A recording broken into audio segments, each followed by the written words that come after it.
My family called me worthless for 15 years until the Pentagon Chief whispered my call sign to save their lives. What happened next would shatter everything they believed about their failure of a daughter and prove that sometimes the person you throw away becomes the only one who can save you.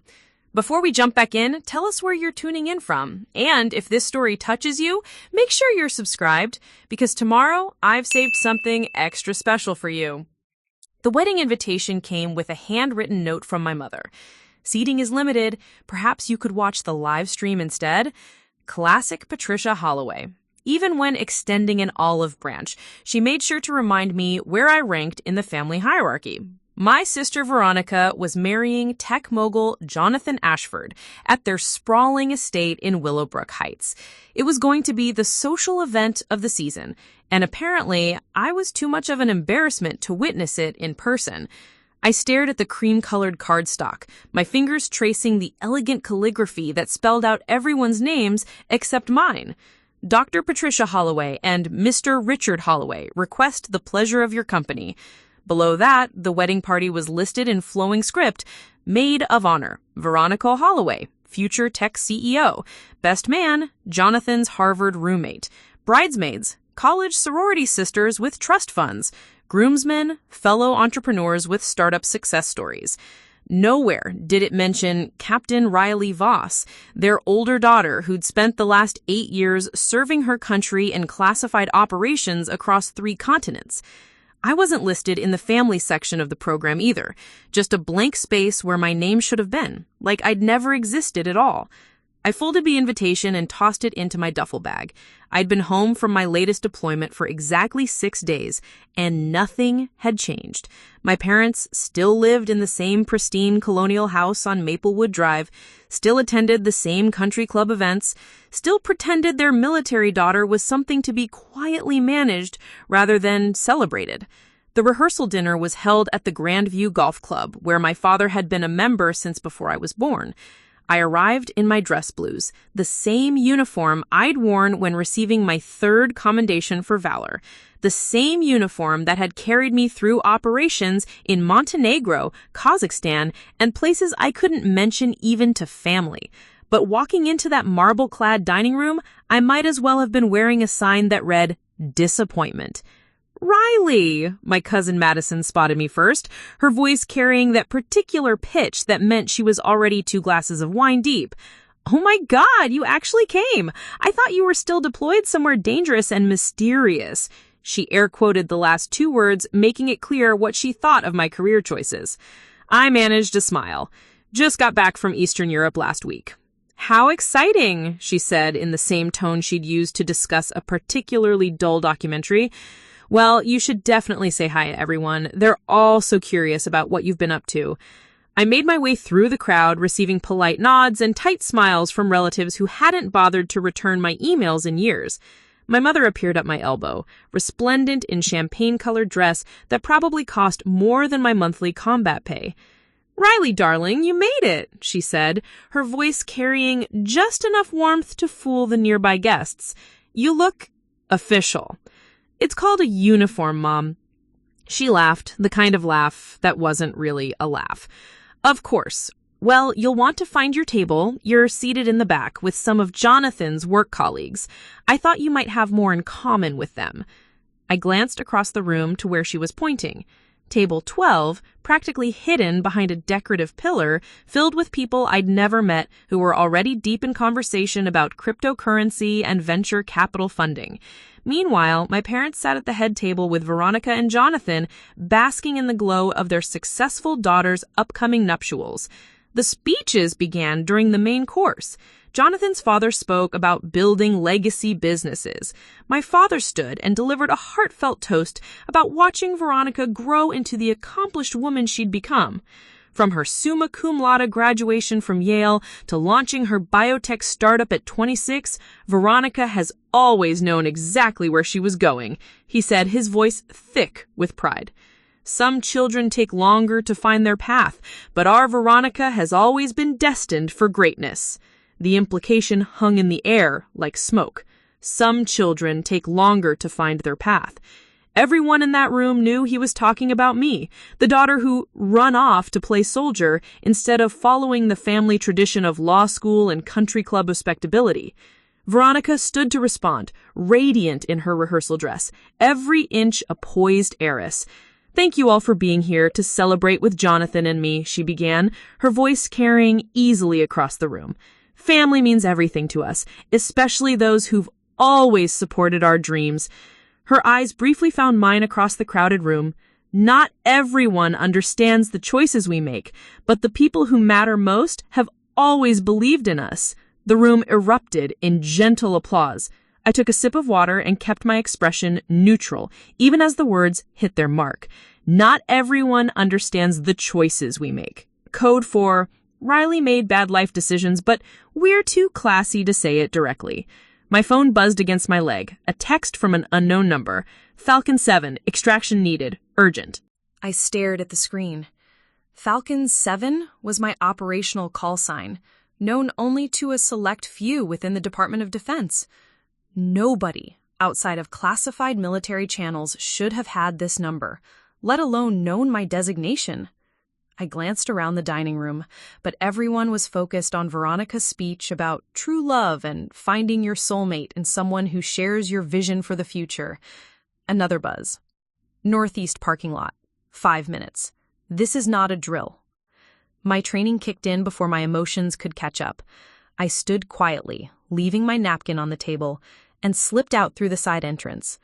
No one noticed except the server who'd been refilling water glasses.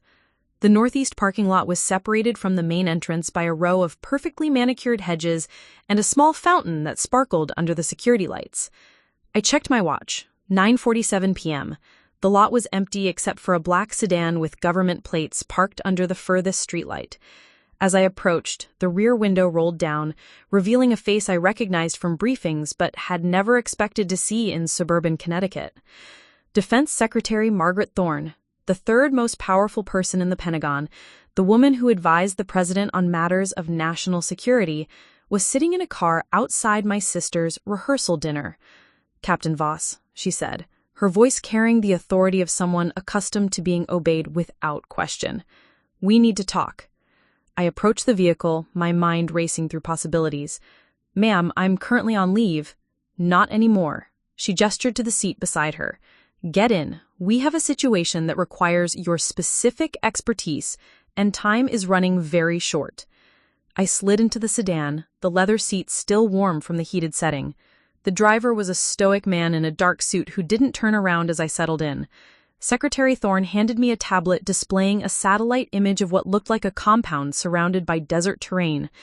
3 hours ago, she began without preamble, we lost contact with a covert research facility in Nevada, Greystone Research Complex. They were developing next-generation cybersecurity protocols for our nuclear command systems. I studied the image. What kind of contact loss? Total communications blackout. No response to standard protocols, emergency frequencies, or backup systems. But we know someone's still alive in there because the facility's lockdown system activated from the inside 47 minutes ago. Could be compromised personnel activating it under duress. She nodded grimly. That's what we're afraid of. The facility houses 3 critical systems: the new quantum encryption protocols, a direct line to NORAD, and, she paused a moment, detailed schematics for our updated nuclear response networks. The implications hit me immediately. If hostile actors have breached the facility, they'd have access to information that could compromise our entire nuclear defense infrastructure. She finished. "Captain Voss, you're the only active operative with Level 9 clearance who also has expertise in both cybersecurity infiltration and hostage extraction. Your record shows successful operations in similar high-tech environments under extreme pressure." I looked up from the tablet.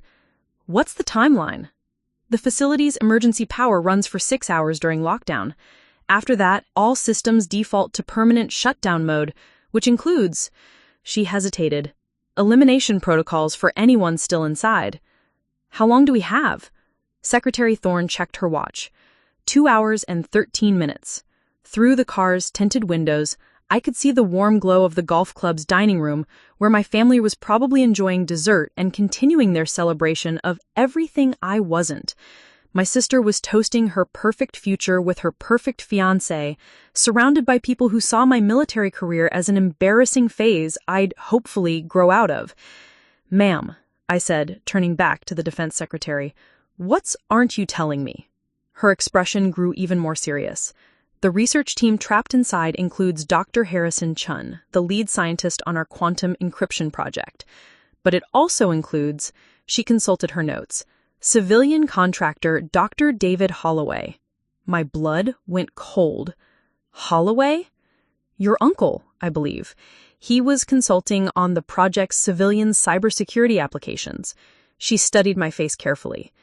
"Captain, I understand this complicates things, but we chose you not just for your skills, but because Dr. David Holloway specifically requested you when the lockdown began. Apparently, he managed to get one message out before communications went dark. Send Falcon 7. She's the only one who can navigate the Lazarus protocol." I stared at her, my mind reeling. Uncle David, my father's younger brother, was the only family member who'd ever treated my military service as a character flaw. He'd always been the black sheep himself, a brilliant computer scientist who dropped out of the family law firm to pursue technology. I hadn't known he was working on classified projects. "What's the Lazarus protocol?" I asked. "That's what we need you to find out. Dr. Holloway designed the facility's security systems, but apparently he built in some kind of failsafe that only he knows about. And according to him, you're the only person he trusts to execute it." I looked back toward the golf club, where my family was celebrating their perfect daughter's perfect engagement, blissfully unaware that the relative they'd always dismissed as too smart for his own good was trapped in a classified facility with nuclear secrets and a ticking clock. "Captain," Secretary Thorne said quietly, "I need an answer. Will you take the mission?" I thought about Veronica's speech, about my father's toast, about 15 years of being treated like the family disappointment. Then I thought about Uncle David, who'd always asked about my deployments with genuine interest, who'd never once suggested I should have chosen law school instead. "Yes, ma'am," I said. "I'll take it."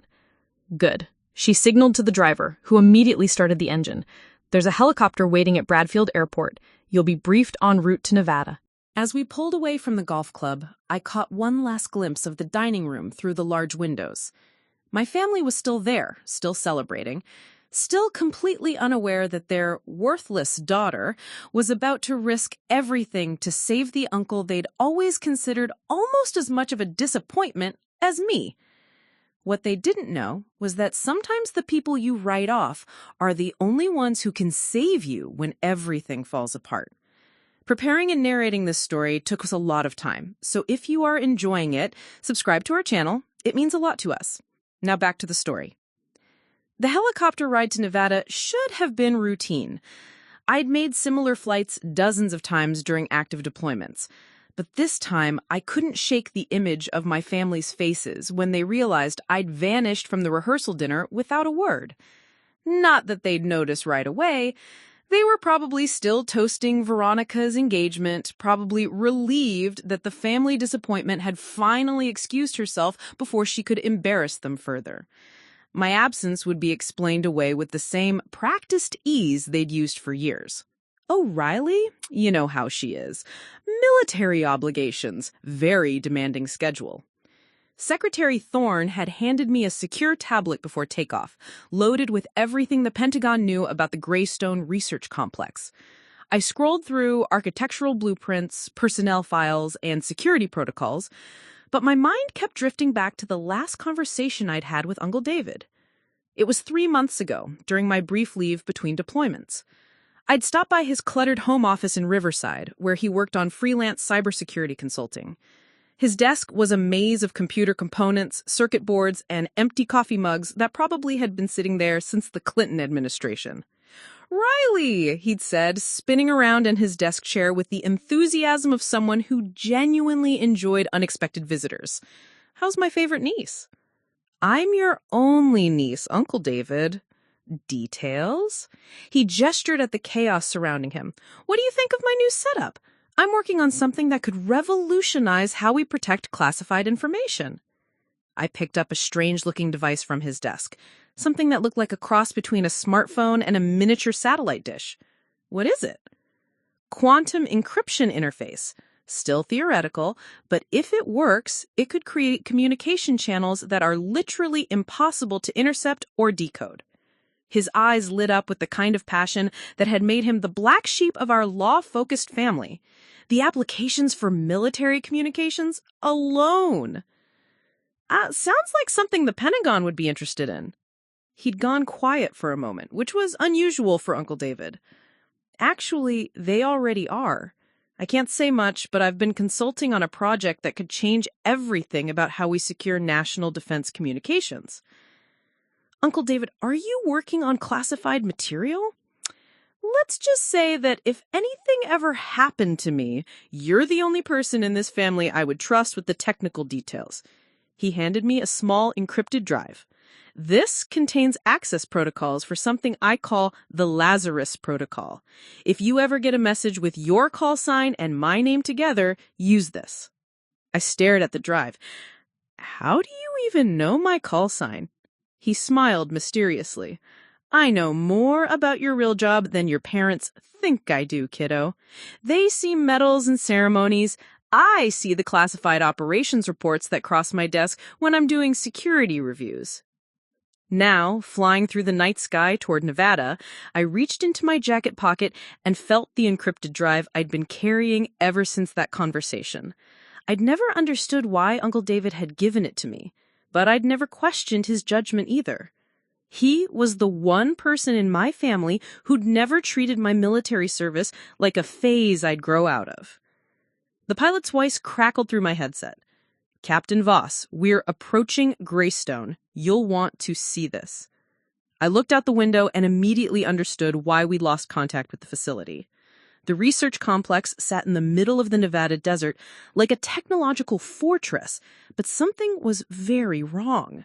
The entire compound was dark except for emergency lighting, and I could see what looked like blast marks on several of the outer buildings. Ma'am, the pilot continued, we're getting intermittent signals from inside the main facility. Someone is definitely alive in there, but they're not responding to our hails. Secretary Thorne's voice came through the secure communication channel. Captain, our intelligence suggests the breach was coordinated by a team. We believe they're after the quantum encryption data, but Dr. Holloway managed to activate the lockdown before they could access the core systems. I studied the compound through night vision binoculars.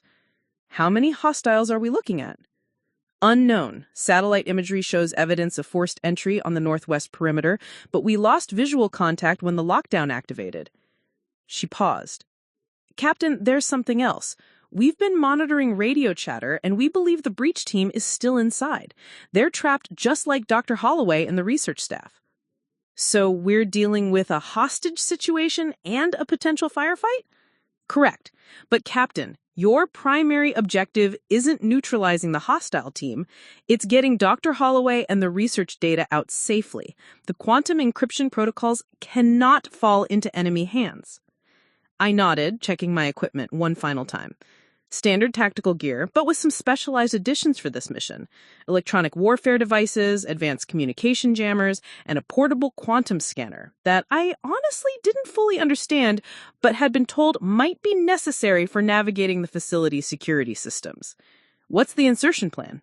We're putting you down on the facility's roof. Dr. Holloway's last message indicated that the Lazarus Protocol involves a maintenance access point that bypasses the main security grid.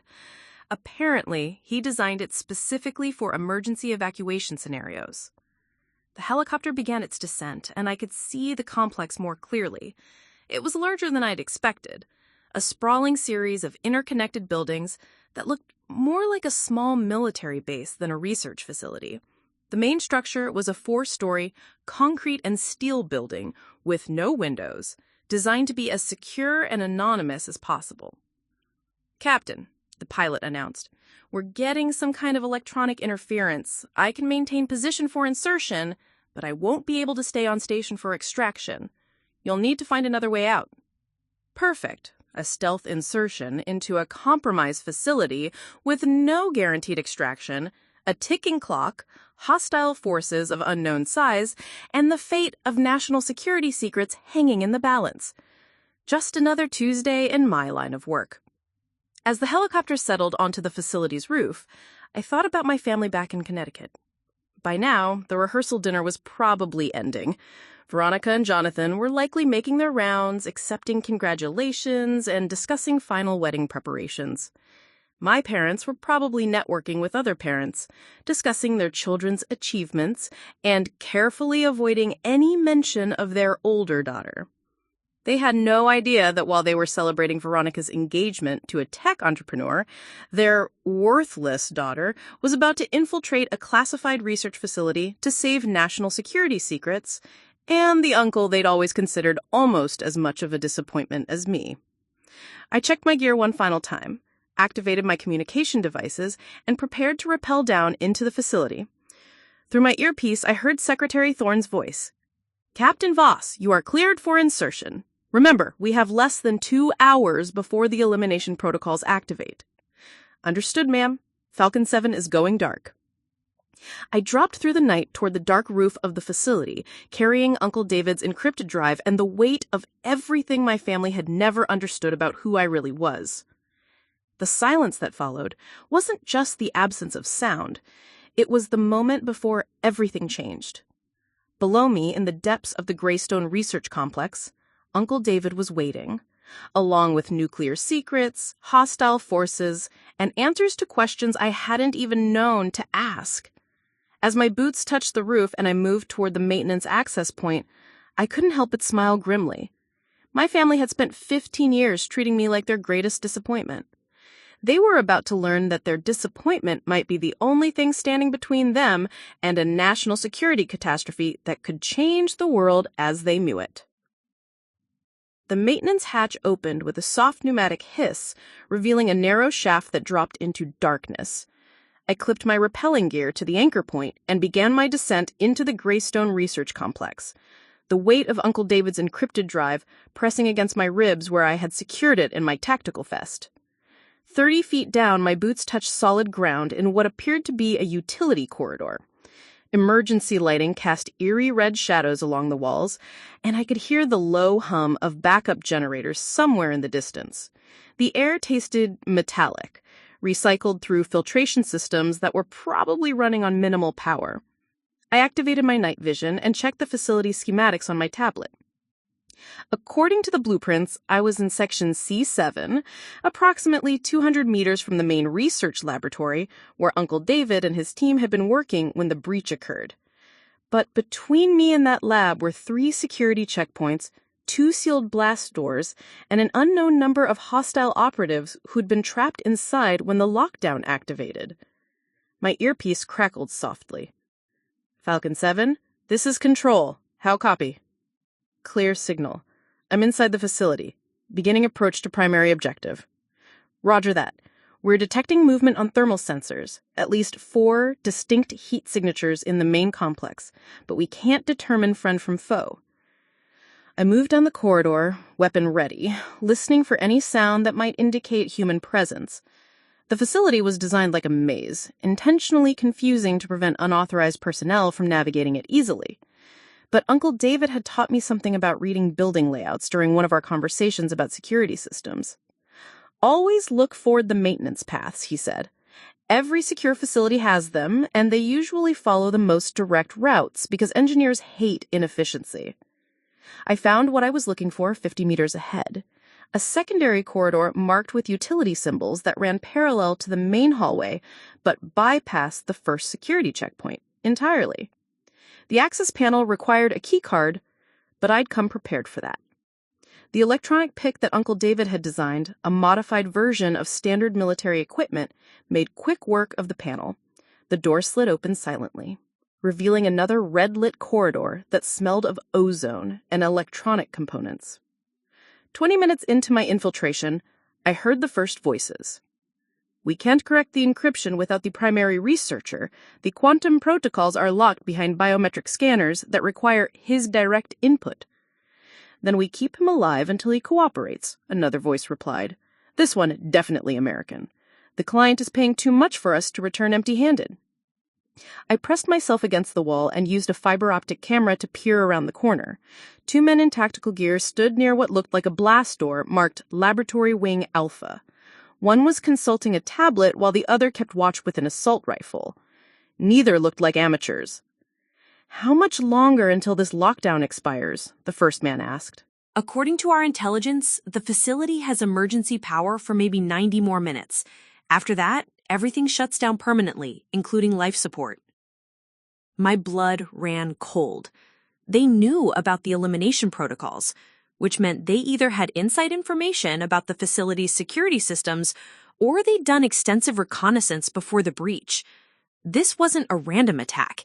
It was a carefully planned operation targeting Uncle David's research specifically. I retreated down the corridor and found an alternate route through what the schematics labeled as environmental systems access. It was cramped, filled with pipes and ventilation ducts, but it would get me closer to the laboratory wing without having to engage the hostiles directly.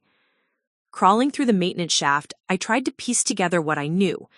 Uncle David had been working on quantum encryption protocols for nuclear command systems. Someone had breached the facility specifically to steal that research. They needed Uncle David alive to access the biometric locks, which meant he was probably still breathing, at least for now. But why had he specifically asked for me? What was the Lazarus Protocol, and how was I supposed to execute it? I emerged from the maintenance shaft in a computer server room filled with humming processors and blinking status lights. Banks of servers lined the walls, their cooling fans creating a constant white noise that would mask any sound I made. According to my tablet, I was now in the heart of the facility, just one corridor away from Laboratory Wing Alpha. That's when I saw him. Uncle David was slumped in a chair in the center of the server room, his hands zip-tied behind his back and a strip of duct tape over his mouth. His glasses were cracked and there was dried blood on his forehead, but his eyes were alert. When he saw me, they widened with a mixture of relief and urgency. I approached carefully, scanning for any signs of surveillance or booby traps. Uncle David shook his head frantically when I reached for the tape over his mouth, then jerked his head toward one of the server banks. I followed his gaze and spotted what he was warning me about. A small camera mounted between two processors, its red recording light blinking steadily. Someone was watching. I held up my hand in a wait gesture and moved to examine the camera. It was a standard security device, probably part of the facility's internal monitoring system. But if the hostiles had access to the security feeds, they'd see me the moment I freed Uncle David. Using my electronic warfare kit, I identified the camera's frequency and deployed a targeted jamming signal. The red light flickered and went dark. I had maybe 60 seconds before someone noticed the feed was down. I ripped the tape from Uncle David's mouth and cut his restraints with my tactical knife. "Riley!" he gasped, his voice hoarse. "Thank God! I wasn't sure my message got through." "Uncle David, what's the Lazarus Protocol? How do I—" "No time," he interrupted, struggling to his feet. "They've been trying to access the quantum encryption data for hours. The system requires my biometric signature plus a secondary authorization code that only you have." "I don't have any authorization codes." He smiled weakly. "Yes, you do. The encrypted drive I gave you 3 months ago. It contains the secondary key, but it can only be activated by someone with your specific clearance level." I pulled out the drive. "Why me? Why not someone higher up the chain?" "Because I built the system specifically to require someone I trust completely, someone who understands both the technical requirements and the operational security implications." He grabbed my arm. "Riley, if this encryption technology falls into the wrong hands, it could compromise every secure military communication system in our arsenal, every nuclear command protocol, every classified operation, everything." The implications hit me like a physical blow. "How many people know about this project?" "Too many, apparently." He moved toward one of the server terminals. "Riley, I need you to insert that drive into the auxiliary port while I initialize the Lazarus Protocol. But once we start this process, we'll have about 10 minutes to download the encryption data and purge the facility's systems before the hostiles realize what we're doing." I found the auxiliary port and inserted Uncle David's drive. The terminal screen immediately filled with scrolling code and authorization requests. "What exactly is the Lazarus Protocol?" I asked while monitoring the server room entrance. It's a complete system reset designed to preserve critical data while destroying everything else. If we can't prevent the research from being stolen, we can at least ensure that what gets left behind is useless. His fingers flew across the keyboard. But it requires dual authorization, my biometric signature and your clearance codes. The system was designed so that no single person could activate it alone. Uncle David, why didn't you tell my parents about any of this? He paused in his typing and looked at me with an expression I'd never seen before, part sadness, part frustration. Because they've never understood that your military service isn't just a job, Riley. It's a calling. They see your medals and your rank, but they don't see the person who's trusted with protecting national security secrets that could literally determine the fate of the free world. A new voice echoed through the facility's intercom system. Dr. Holloway, we know you're no longer in the laboratory. You have 5 minutes to return with your encryption data or we start eliminating hostages. Uncle David's face went pale. There are 12 other researchers trapped in the main laboratory. I'm not the only one they're holding. I checked my watch. We had less than an hour before the elimination protocols activated, and now we had a 5-minute deadline to save a dozen innocent people. Can you complete the Lazarus protocol remotely? I asked. Not entirely. The final authorization has to be entered from the main laboratory terminal. He pulled a data storage device from his pocket. But I can transfer the encryption protocols to this drive and initialize the reset sequence from here. You'll need to get to the laboratory and complete the final steps. What about the hostages? The Lazarus protocol includes emergency unlock commands for all security doors. When it activates, you'll have a brief window to evacuate everyone before the system purges itself. I nodded. Do it. Uncle David's hands moved across the keyboard with practiced efficiency.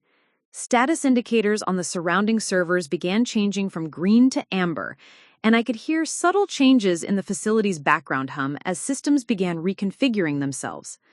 Riley, he said, without looking up from his work, your family has never appreciated what you sacrificed to keep them safe. They sleep peacefully in their suburban homes because people like you stand watch in places like this. The encryption transfer completed with a soft chime. Uncle David handed me the data storage device. Phase 1 complete, he said. Now we save those people and finish this.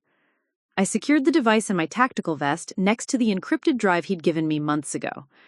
Outside the server room, I could hear voices calling out search patterns. The hostiles had discovered that Uncle David was missing, and they were beginning a systematic sweep of the facility. Uncle David, I said, checking my weapon one final time, you're going to have some explaining to do to the family. He smiled grimly. Only if we survive long enough for explanations to matter. The facility's intercom crackled again. Dr. Holloway, 4 minutes remaining. Choose wisely. I left Uncle David in the server room with instructions to monitor the system remotely while I made my way toward Laboratory Wing Alpha. The corridors felt different now, not just empty, but actively hostile. Every shadow could hide an enemy, every corner could be a kill zone. Moving through the maintenance passages, I used my tablet to track the facility's layout while monitoring radio chatter through my electronic surveillance equipment. The hostiles were communicating on multiple frequencies, trying to coordinate their search for Uncle David while maintaining control over the hostages in the main laboratory. Sector 7 clear, a voice reported in accented English. No sign of the scientist. Keep looking, the American voice replied. He couldn't have gone far. And remember, we need him breathing. The client wants those encryption protocols intact, not corrupted. Client. This wasn't just a theft operation, it was a commission job. Someone had specifically hired this team to steal Uncle David's quantum encryption research. But who had the resources and motivation to orchestrate such a complex breach of a classified Pentagon facility? I reached the main corridor leading to Laboratory Wing Alpha and immediately spotted the problem. 2 armed guards flanked the entrance, while a third monitored multiple screens showing feeds throughout the facility. They'd turned the laboratory into a command center, using the hostages as leverage while they hunted for Uncle David. Through a cracked door, I could see into the laboratory itself. 12 researchers sat zip-tied on the floor, their backs against a wall lined with quantum computing equipment that probably cost more than most people's houses. One of the hostiles paced in front of them, checking his watch repeatedly. 3 minutes, he announced to the room. Your colleague seems to value his research more than your lives. Dr. Sarah Martinez, whom I recognized from her personnel file, spoke up despite her restraints. David wouldn't abandon us. Something must have happened to him. Something did happen to him. He escaped. And now I'm forcing to make examples. I needed a distraction to get past the guards at the entrance. The facility's emergency systems were still running on backup power, which meant I could potentially trigger a controlled evacuation alarm that would force the hostiles to react to multiple threats simultaneously. Using my electronic warfare kit, I hacked into the facility's fire suppression system. It took 30 seconds to override the safety protocols and manually activate the sprinkler system in the corridor adjacent to the laboratory. Immediately, alarms began blaring and emergency lights started flashing. "What the hell is that?" one of the guards shouted over the noise. "Fire suppression in Section B," his partner consulted his tablet. "Could be a malfunction or the scientist is trying to create chaos. You two check it out. I'll maintain overwatch here." Perfect. 2 of the 3 guards moved toward the false alarm, leaving only 1 man monitoring the laboratory entrance. I waited until they disappeared around the corner, then approached the remaining guard from behind through a parallel corridor. The takedown was silent and efficient. Military close-quarters combat training combined with years of field experience made short work of someone who wasn't expecting a professional operative to emerge from the facility's blind spots. I zip-tied him with his own restraints and confiscated his radio and weapons. Now I had access to their communication network. "Team leader, this is Overwatch. We've got a problem in Section B. Looks like automated fire suppression, but I'm not seeing any heat signatures on thermal." "Could be a malfunction triggered by the lockdown," the team leader replied. "How's our timeline looking?" 2 minutes until the deadline. Still no sign of Dr. Holloway." I used the captured radio to monitor their positions while moving closer to the laboratory entrance. Through the reinforced glass windows, I could see the remaining hostile inside the lab was getting increasingly agitated. He kept checking his watch and looking toward the entrance, probably expecting his teammates to return with Uncle David. That's when my earpiece activated with an encrypted signal. "Falcon 7, this is Uncle David. Can you hear me?" I pressed my throat mic. "Copy. Uncle David, what's your status?" "I've initiated the first phase of Lazarus Protocol from the server room. The system is building a complete backup of the encryption data while preparing to purge the primary storage. But I need you to reach the main laboratory terminal to complete the final authorization. I'm 50 meters from the lab. There's 1 hostile inside with the hostages and 2 more searching the facility. Riley, listen carefully. The Lazarus Protocol will unlock all security doors for exactly 90 seconds during the final phase. That's your window to evacuate the hostages. But once the protocol completes, the entire facility will seal permanently. Anyone still inside will be trapped when the elimination systems activate." I checked my watch. We had less than 40 minutes before the facility's power ran out entirely. "Uncle David, there's something else. These aren't random criminals. Someone hired them specifically to steal your research. They keep mentioning a client who wants the encryption protocols intact." The radio went silent for a moment. When Uncle David spoke again, his voice was grim. "Riley, I've been thinking about that. Only a handful of people knew the specific details of my quantum encryption project. Pentagon officials, a few defense contractors, and..." He paused. "And the family members I consulted during the initial development phase." My blood went cold. "What family members?" "Your father helped me review the legal frameworks for civilian contractor agreements. Your mother notarized several documents related to the project's classification protocols. And Veronica, I asked her to review some of the cybersecurity applications from a commercial perspective." The pieces began falling into place with sickening clarity. My family hadn't just dismissed my military service, they'd had access to classified information about Uncle David's research, information that could have been used to plan the breach. Uncle David, when did you give them access to project details? Over the past 6 months. I thought it might help them understand the importance of what we were working on, the significance of your security clearance, and why your expertise was so valuable. Instead, someone in my family had potentially used that information to orchestrate the theft of critical national security technology. The same family that had spent 15 years treating me like a disappointment had possibly compromised Uncle David's life-saving research. The radio in my hand crackled with an update from the search team. Team leader, we found no evidence of fire or malfunction in Section B. Somebody triggered that alarm manually. Copy that. Return to positions. We may have company. I had to move fast. The hostiles would realize they were dealing with a professional operative, and they'd probably start using the hostages as human shields to force a confrontation. Uncle David, I need you to begin the final phase of Lazarus Protocol in exactly 3 minutes. That should give me time to neutralize the remaining hostiles and reach the laboratory terminal. Roger that. Riley, be careful. If something happens to you, those encryption protocols could still be recovered by whoever's behind this. Nothing's going to happen to me, I replied, checking my weapon one final time. I've been preparing for this mission my entire career, even if I didn't know it. I moved toward the laboratory entrance using the captured radio to monitor the hostile team's positions. The 2 guards were returning from their investigation of the fire alarm, but they were moving slowly, probably expecting to find Uncle David hiding somewhere in the facility's maze of corridors. They had no idea they were about to encounter someone who'd spent 8 years learning how to turn buildings like this into tactical advantages. The laboratory door was reinforced, but not impregnable. I had breaching charges that could create an entry point, but using explosives risked injuring the hostages. Instead, I decided to use the facility's own security systems against the people who'd breached them.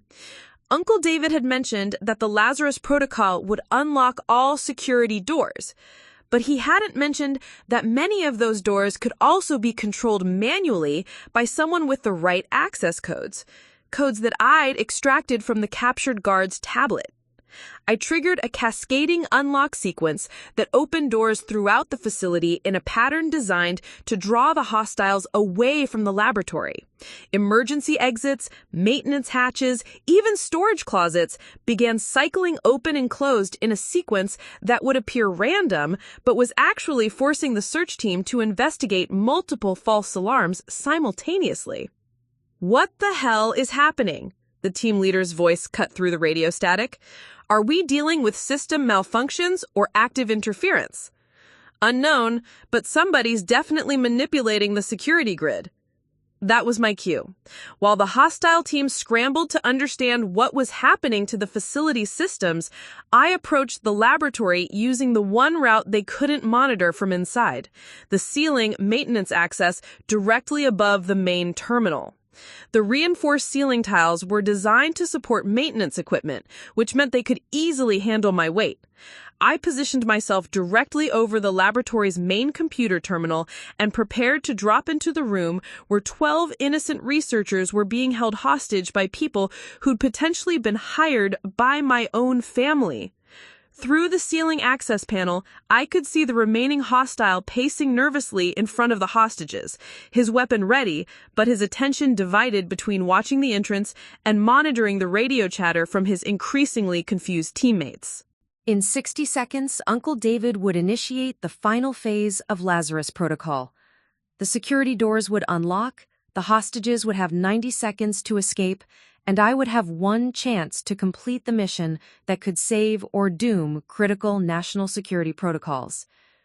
I thought about my family back in Connecticut, probably finishing their celebratory dinner, completely unaware that their worthless daughter was about to confront the consequences of their possible betrayal in a classified facility with a ticking clock and the fate of national security hanging in the balance.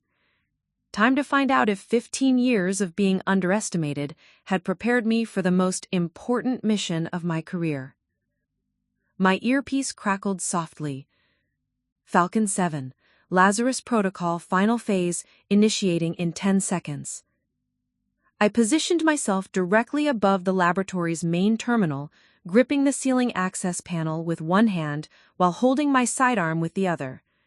Through the narrow gap, I could see the hostile below me checking his watch, unaware that his entire operation was about to collapse. 5 seconds, Uncle David's voice whispered through my earpiece. The facility's lights flickered once, then the unmistakable sound of multiple security doors unlocking echoed throughout the complex. The Lazarus Protocol had begun. I dropped through the ceiling. The hostile spun toward the sound of my landing, but muscle memory and 8 years of combat training put 2 rounds center mass before he could bring his weapon to bear. He dropped without firing a shot, his radio clattering across the laboratory floor.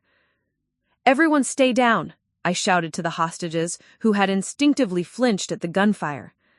"I'm Captain Riley Voss, United States Navy. You're about to be evacuated." Dr. Martinez looked up from where she was zip-tied against the wall. "Captain, there are 2 more hostiles in the facility. They're armed and—" "I know. How many of you are injured?" "Dr. Chen has a concussion and Dr. Williams twisted his ankle when they forced us in here, but everyone's mobile." I moved to the main terminal while keeping one eye on the laboratory entrance. The computer screen was already displaying the Lazarus Protocol interface, waiting for the final authorization sequence. I inserted Uncle David's encrypted drive and began entering my clearance codes.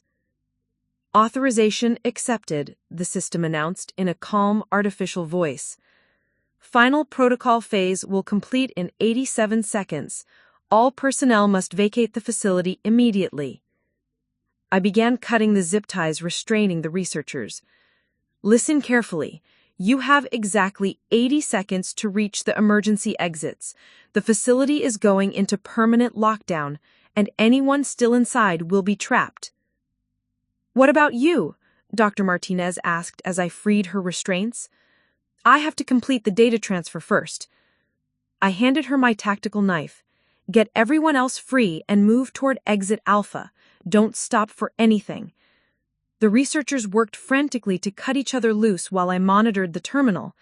The quantum encryption data was transferring to a secure Pentagon server, but the process was taking longer than expected due to the massive file size and the facility's deteriorating power grid. 68 seconds remaining. My radio, taken from the captured hostile, suddenly erupted with panicked voices. "Team leader, all the doors just unlocked. Something's triggered a facility-wide emergency protocol. Fall back to the laboratory. We need those encryption files now, or the client will—" I switched off the radio and focused on the computer screen. The data transfer was at 67% complete, but the remaining hostiles would reach the laboratory in less than a minute. "Dr. Martinez, get your people out of here now!" "We're not leaving you behind, Captain." "That's an order. Go!" The research team stumbled toward the laboratory's emergency exit, helping Dr. Chen, who was still disoriented from his concussion. I could hear heavy footsteps approaching from the main corridor. The remaining hostiles had abandoned their search for Uncle David and were converging on the laboratory. 55 seconds remaining. The data transfer hit 86% just as the first hostile appeared in the laboratory doorway. I dove behind a bank of quantum computing equipment as automatic fire gun erupted, sparks flying from damaged electronics. "Dr. Holloway, we know you're in here. Come out now or we'll start shooting up your precious research equipment." They still thought Uncle David was in the laboratory. I used their confusion to my advantage, moving between the equipment racks while they focused their attention on the wrong target. 91%, I whispered into my throat mic, watching the transfer progress. "Riley, I'm monitoring the hostile communications," Uncle David replied. "They're getting new orders from someone called Control. The voice, it sounds familiar, but I can't place it." I emerged from cover and put 2 rounds into the first hostile before diving behind another equipment rack as his partner returned fire. The laboratory was filling with smoke from damaged electronics, and the smell of ozone indicated that some of the quantum computers were overloading. 26 seconds remaining.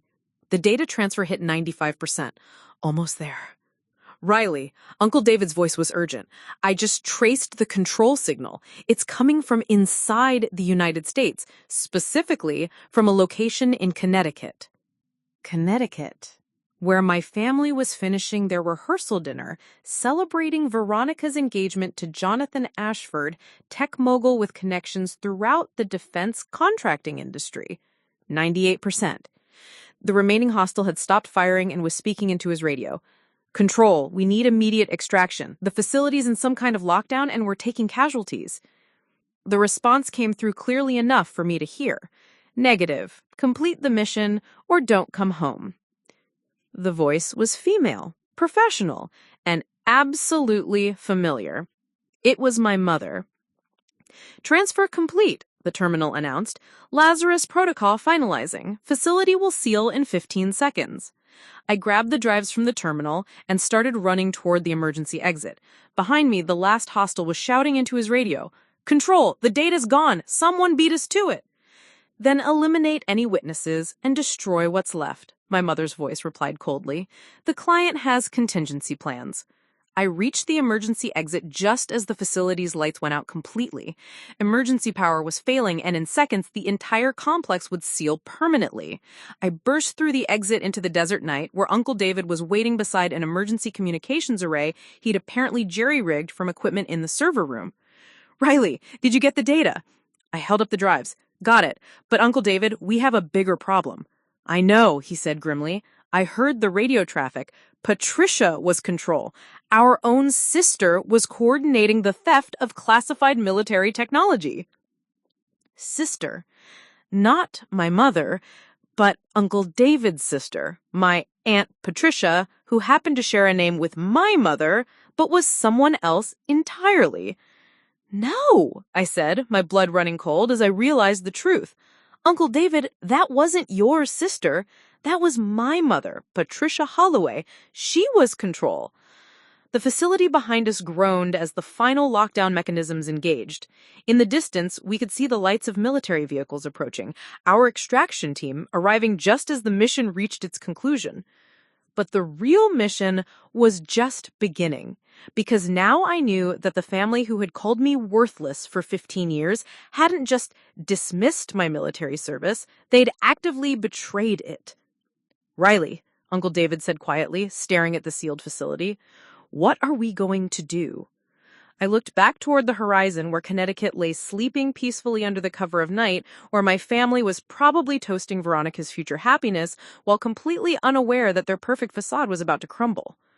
"We're going to finish what we started, but first, we're going to save those hostages who might still be trapped, and then we're going to have a very different kind of family reunion." The extraction helicopters were getting closer, but I could already hear secondary explosions from inside the facility. Someone was destroying evidence, and time was running out to save anyone who might still be alive inside the sealed complex. The mission was far from over. The extraction helicopters touched down in a whirlwind of sand and rotor wash, their searchlights cutting through the Nevada night like surgical instruments. I squinted against the glare as Secretary Thorne emerged from the lead aircraft, flanked by a tactical team in full gear. "Captain Voss, what's the status of the facility?" "Sealed and secured," I shouted back, holding up the encrypted drives. "Quantum encryption data recovered. Lazarus protocol successfully executed." "And Dr. Holloway?" I gestured toward Uncle David, who was disconnecting his improvised communication array. "Safe and accounted for. But we have a problem." Secretary Thorne approached, her expression shifting from relief to concern as she noted the tension in my voice. "What kind of problem?" "The kind that involves my family coordinating with hostile forces to steal classified military technology." Her face went pale in the helicopter's harsh lighting. "Explain." I handed her the drives while Uncle David joined us, his face grim. "Madam Secretary, the breach team was receiving direct orders from someone using the call sign Control. We intercepted their communications during the final phase of the operation." "And?" Control was my mother, Patricia Holloway. She was coordinating the theft from Connecticut while attending my sister's wedding rehearsal dinner. Secretary Thorne stared at me for a long moment, then activated her secure communication device. General Kellerman, this is Thorne. We need to initiate Protocol 7. Protocol 7. I knew that designation from my intelligence briefings. It was reserved for situations involving suspected treason by American citizens with access to classified information. Captain, the secretary said, turning back to me, I need you to understand something.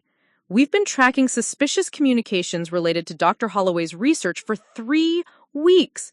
Multiple intelligence agencies have been monitoring potential threats to the quantum encryption project. You knew this was going to happen? We suspected someone with inside knowledge was planning to compromise the research. What we didn't know was the identity of the source.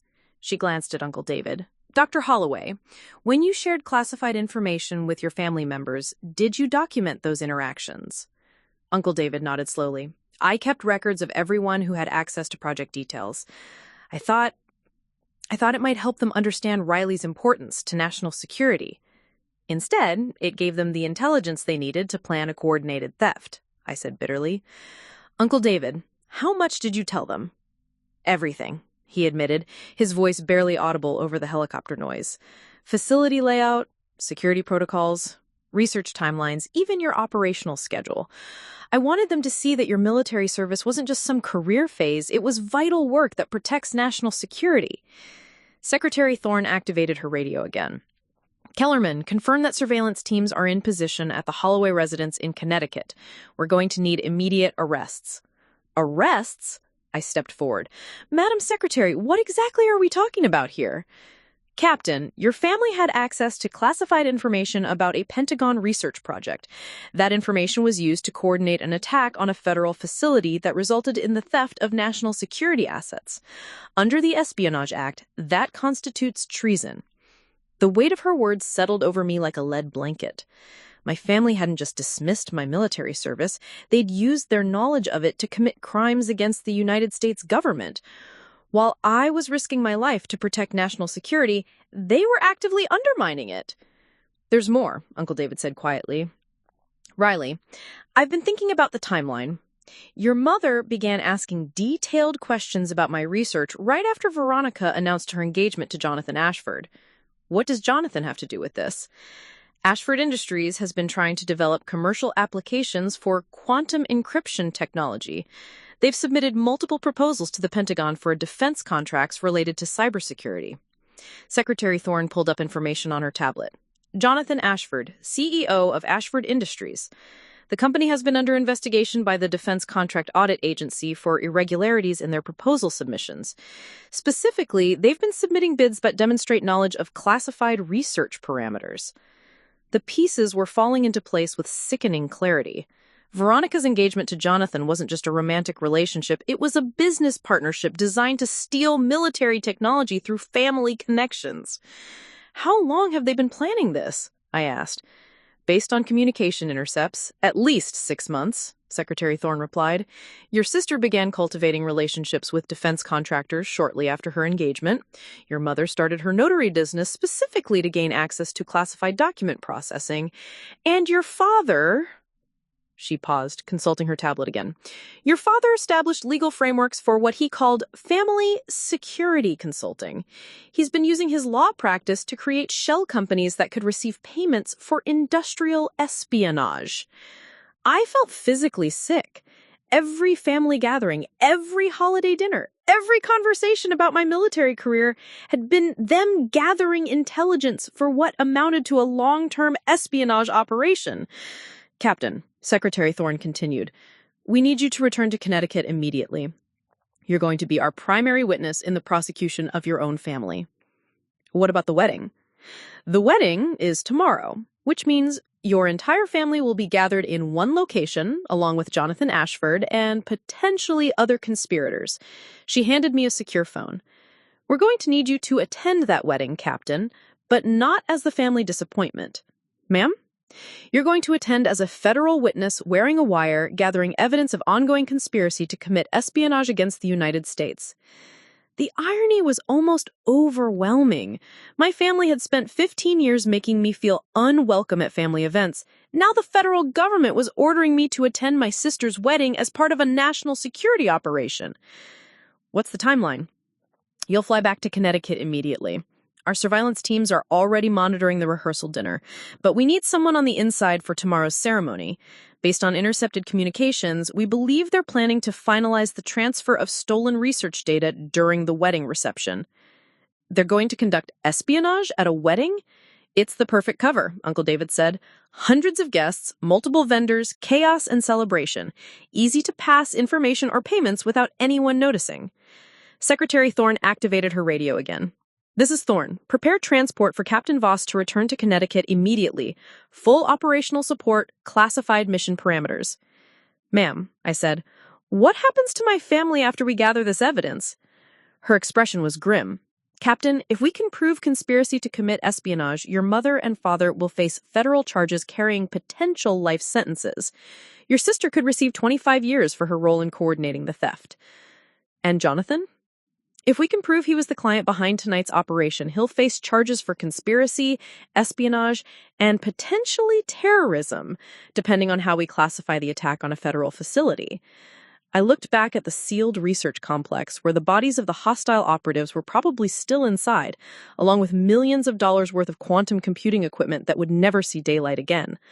All of it destroyed because my family had chosen greed and betrayal over loyalty and integrity. Uncle David, are you coming with me? He shook his head. I need to stay here and work with the technical teams to ensure the research data is properly secured.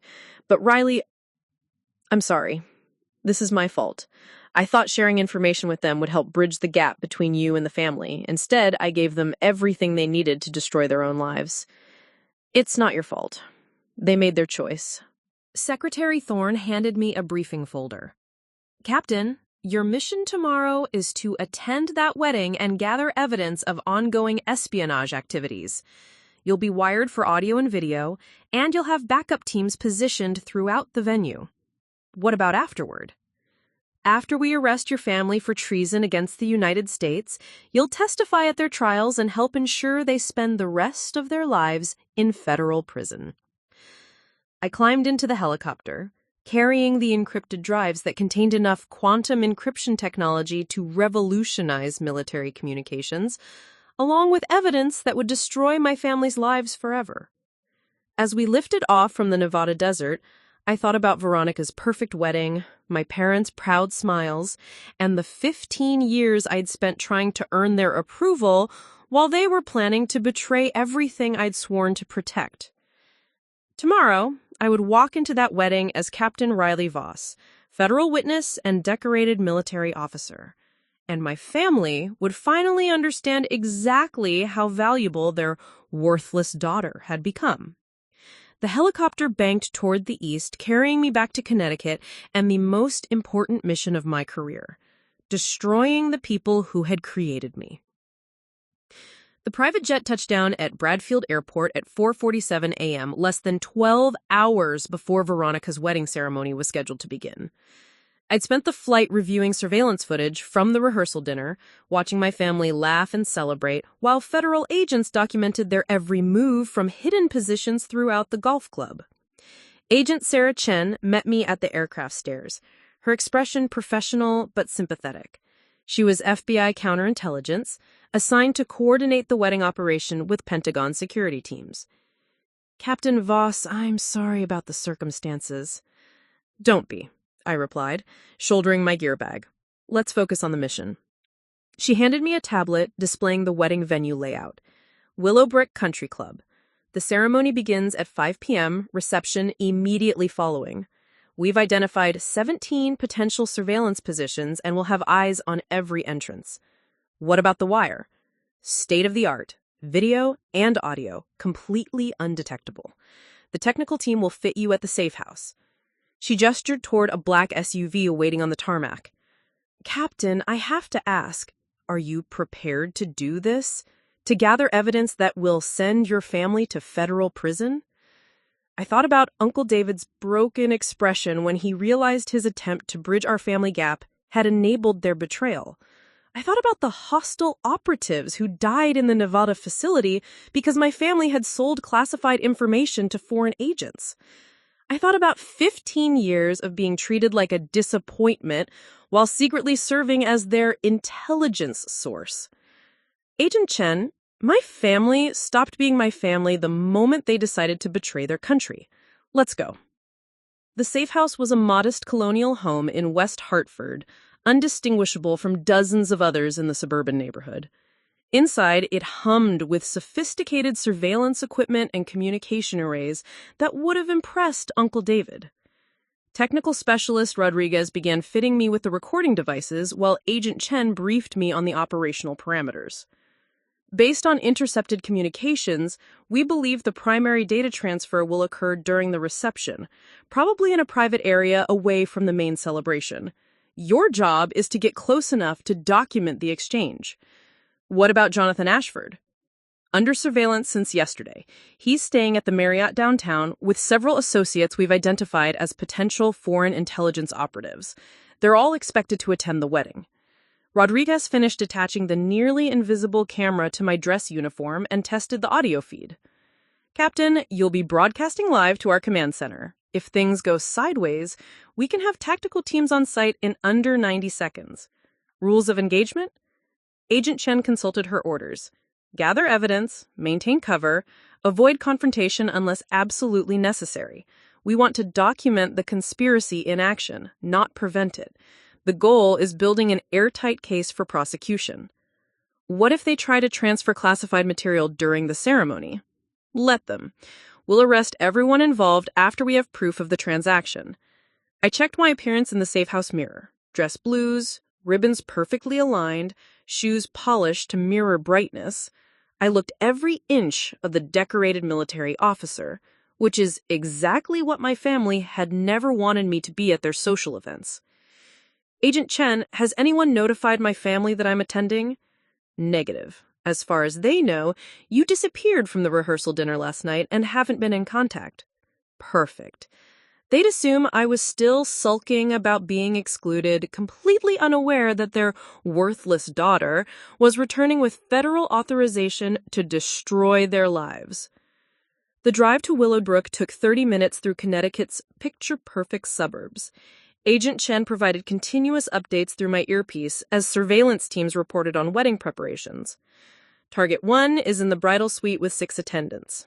Target 1 was Veronica. Target 2 and Target 3 are greeting early arrivals in the main foyer. Any sign of the foreign operatives? 3 men arrived 20 minutes ago. They're posing as business associates of the groom, currently positioned near the chapel entrance. I parked in the guest lot and made my way toward the main entrance, noting the discreet positions of federal agents disguised as catering staff, photographers, and wedding guests. The level of surveillance was impressive. My family's wedding had more security coverage than most military operations. The lobby buzzed with pre-ceremony activity. Flowers were being arranged, musicians were setting up, and guests in elegant attire were beginning to arrive. I spotted my father near the registration table, wearing a perfectly tailored tuxedo and greeting guests with the practiced charm of someone accustomed to working a room. He saw me approaching, and his face cycled through surprise, confusion, and something that might have been guilt before settling on forced pleasantness. "Riley, we weren't sure you'd make it after last night."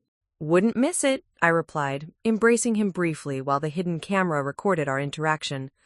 "Military obligations, you understand." "Of course. Well, you look very official." "It's called dress blues, Dad. I wear them to important family events." He laughed uncomfortably. "Right. Well, you should say hello to your mother. She's been worried about you." I found my mother in the bridal preparation area, coordinating last-minute details with the wedding planner. She was wearing an elegant champagne-colored dress and the 3-strand pearl necklace she reserved for special occasions. When she saw me, her expression flickered with the same guilt I'd noticed in my father. "Riley, darling, I was hoping you'd come back." "Sorry about last night. Got called away unexpectedly. Military business?" "Something like that." I smiled pleasantly while the recording equipment documented our conversation. "You look beautiful, Mom. Big day for the family. Yes, well, Veronica is so happy, and Jonathan is such a wonderful young man, very successful in his field. I'm sure he is. What field is that exactly? She hesitated for just a moment. Technology consulting. He works with government contractors on cybersecurity projects? Government contractors, cybersecurity projects. She was telling me exactly what I needed to know while thinking she was making innocent small talk. Sounds fascinating. I'd love to meet him properly. I'm sure you'll have plenty of opportunities at the reception. Through my earpiece, Agent Chen's voice was barely audible. Excellent work, Captain. Keep gathering details about his business relationships. I made my way to the chapel, where guests were beginning to take their seats. The afternoon sun streamed through stained glass windows, casting colorful patterns on the polished wooden pews. It was the perfect setting for a fairy tale wedding, except that the bride and groom were enemy agents preparing to finalize the theft of classified military technology. I took a seat in the third row, close enough to observe the ceremony clearly, but far enough back to avoid drawing attention. Around me, I recognized faces from 15 years of family gatherings. Aunts, uncles, cousins, and family friends who had no idea they were attending what amounted to a federal sting operation. Jonathan Ashford stood at the altar, looking every inch the successful tech entrepreneur in his perfectly tailored tuxedo. He was younger than I'd expected, probably early 30s, with the kind of confident bearing that came from significant wealth and social position. Standing beside him were 3 men I didn't recognize, the foreign operatives Agent Chen had mentioned. Target 4 is in position, 3 unknown associates at the altar, I whispered into my throat mic. Copy that? We're running facial recognition now. The chapel filled with the soft murmur of conversation and the gentle notes of classical music from the string quartet. I watched my parents greet guests, playing the roles of proud mother and father of the bride, while federal agents documented their every interaction. At 4:55 p.m., the music changed to the traditional wedding march. The bridal party began their procession down the aisle, and I got my first look at Veronica since the rehearsal dinner. She was radiant in an elaborate white gown that probably cost more than my annual military salary. Her smile was perfect, her makeup flawless, her bearing that of someone who had everything she had ever wanted within reach. She had no idea that federal agents were recording her every step as she walked toward marriage to a man who had orchestrated an attack on a classified military facility. When Veronica reached the altar and took Jonathan's hands, I felt a strange mixture of sadness and professional satisfaction. This was the sister who had called me worthless just 24 hours ago, who had spent years treating my military service like an embarrassing family secret. Now she was about to marry a man who had tried to steal the very technology I'd risked my life to protect. The minister began the ceremony with traditional words about love, commitment, and the joining of 2 families.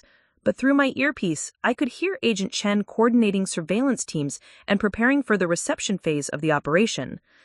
All units maintain positions during the ceremony, primary target interaction expected during cocktail hour. I watched my sister marry a traitor while wearing a wire that would help send them both to federal prison, and I felt nothing but cold professional resolve. The ceremony was beautiful, elegant, and completely fraudulent, just like the family that had raised me to believe I was their greatest disappointment. Jonathan was heading toward the back of the ballroom, where a smaller room had been set up for what the wedding program described as intimate family conversations. I excused myself from Veronica and began moving in that direction. The private dining room was elegantly appointed with crystal and fine china, but what caught my attention was the laptop computer set up on a side table, connected to what appeared to be a portable satellite communication device.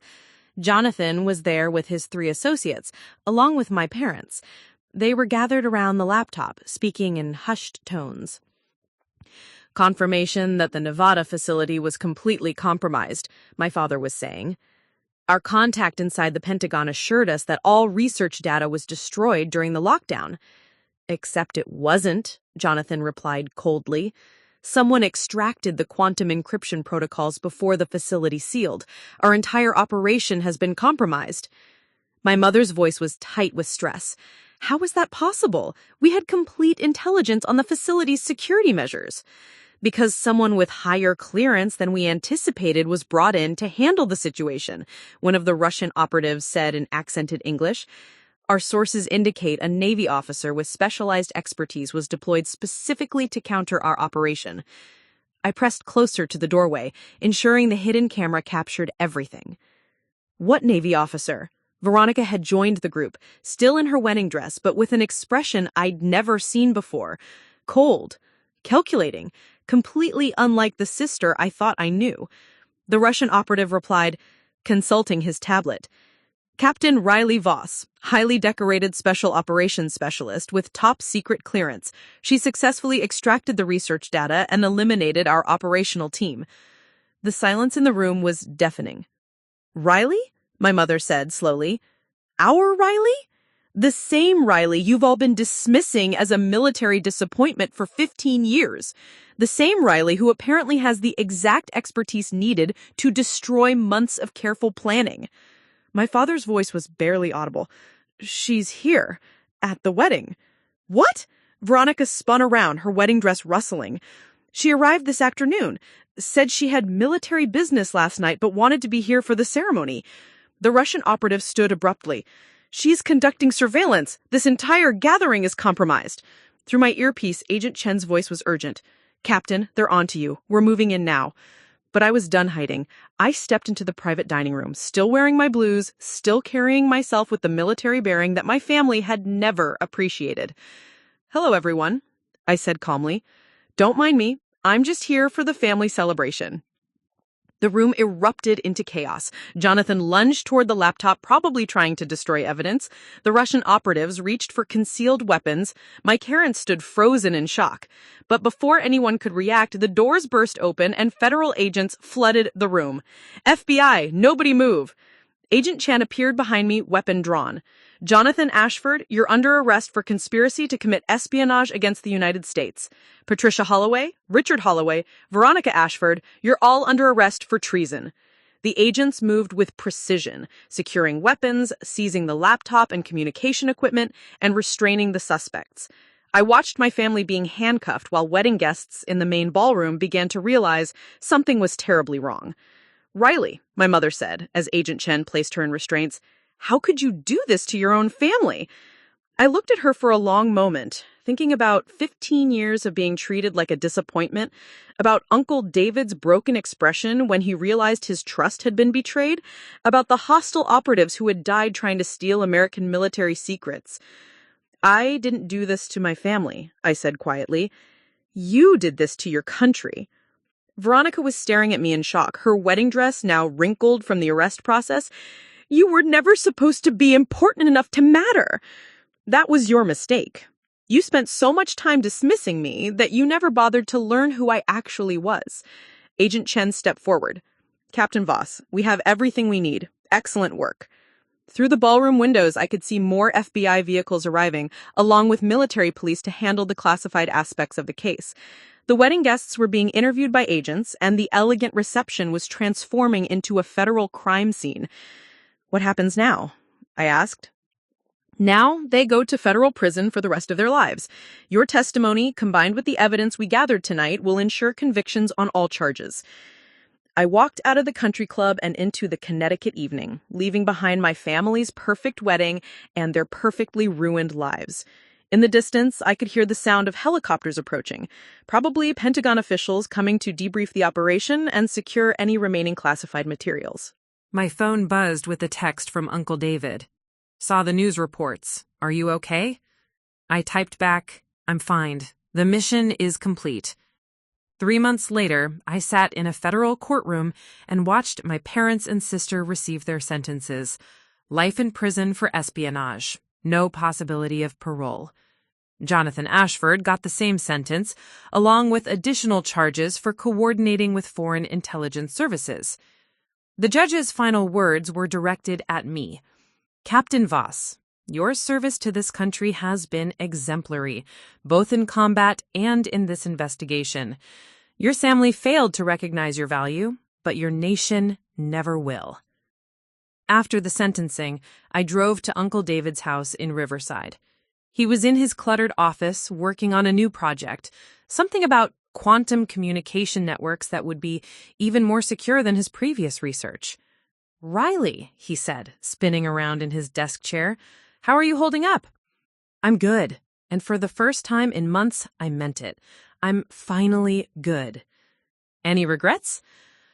I thought about my family's shocked faces when they realized their worthless daughter had destroyed their lives. I thought about 15 years of being treated like a disappointment while secretly serving as their intelligence source. I thought about all the times they'd made me feel like I didn't belong. No regrets at all. Uncle David nodded. "Good, because I have something new I'm working on, something that could revolutionize military communications even further." "Uncle David," I said, smiling for the first time since this whole thing began, "this time let's keep it in the family, the real family." He grinned back. "Deal. But Riley."